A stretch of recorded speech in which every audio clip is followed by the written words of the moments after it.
I wanted to add one final caveat to this whole concept, one that I overlooked in my previous post, and it had to do with the indwelling of the Spirit, meaning whether you believe that the concept of good, which is the term that Rastas use for God, they use two O's, not one, but if the concept of God is to is that we are representations of the Creator incarnating to experience life in its creation in multiple ways, or you are of the belief that it is the Spirit of the Creator that dwells within us that makes us like Christ or like Rasta. I don't think either is wrong. I think both are right. What we need to really integrate is that in either case, we should be manifesting the fruits of the Spirit. If the Spirit of the Creator dwells within us, then we should be able to tell by the actions that we take, the life that we live, the things that we do, the way we treat people, that should represent either Christ or Rasta, whoever you say you follow, that is the Spirit of the Creator incarnate. If you say you're a follower of them and go by that name, then you are representing the Creator on earth. And therefore, in order for people to know you, they're going to know you not by what you say, not by what you preach, but by what you do. The fruits of the Spirit, which are patience, kindness, long suffering, as such. I need to look them all up. But those of you who know Scripture know the fruits of the Spirit, and we can all look it up. And then when we now look at ourselves, we need to ask ourselves, are we a true representation of the title that we hold, whether you call yourself Christian or Rasta? How closely does your life or the fruits that you bear, that things that you do to other people, to yourself, to how do they align with the Creator or the title by which you call yourself? Whether you call yourself a Christian, whether you call yourself a Jehovah's Witness, or whether you call yourself a Rasta. How does your life reflect the characteristics, the traits, the fruits of the Spirit?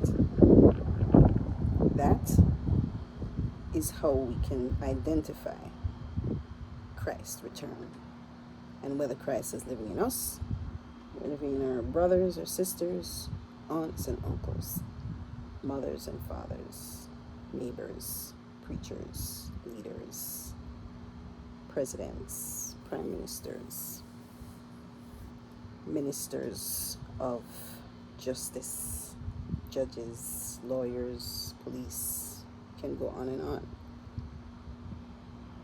So we look for the fruits in our leaders.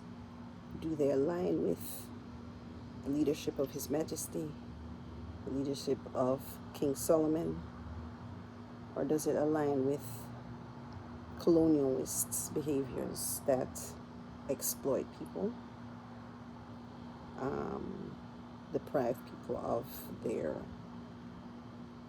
human rights. What type of leader are you? And so those of us who may choose no longer to be under the persecution of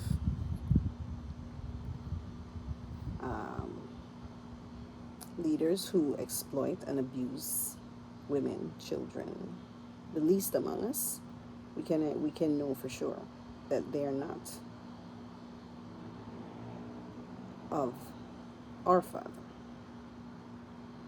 So if we're looking on the island of Jamaica, for all the churches on the island of Jamaica, one whole put them, which of them are more closely aligned to Christ or His Imperial Majesty? And finally, I want to close by making a statement that based on my experience and time with Priest Kelly while he was here and mentoring me, sharing with me not only documents but historical information, he at no point wanted the church to serve the way that the colonialist church served. He was always very clear to state that this church is not going to be like the church, other churches in Jamaica. The church had a different function, and it is not one that we see as it relates to a building and that sort of thing. He was more of the perspective of, he being Priest Kelly, was more of the perspective or the belief that the church provided for Rastafarians a central place under which to organize and centralize their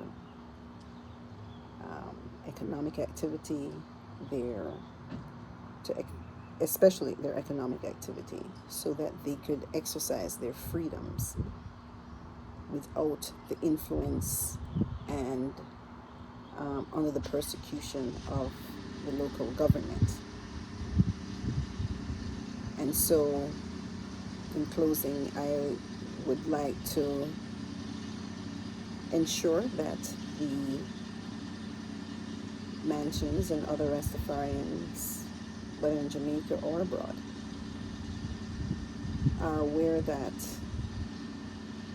the concept of church that the Haile Selassie, the first Rastafari Royal Ethiopia Judo-Coptic Church, the function and role that it had was more to represent the spiritual, the religious, the indigenous, and the human rights of members of this community. It was to serve as an umbrella organization to protect and defend human rights in Jamaica and all across the world. And that mission will continue. Thank you for your time and attention. Blessed love. And I'll see you on Empress Zaria Live on my YouTube channel, where I will be exploring these concepts in greater detail with Ibi Lion and other members from the Rastafari and religious communities. Blessed love.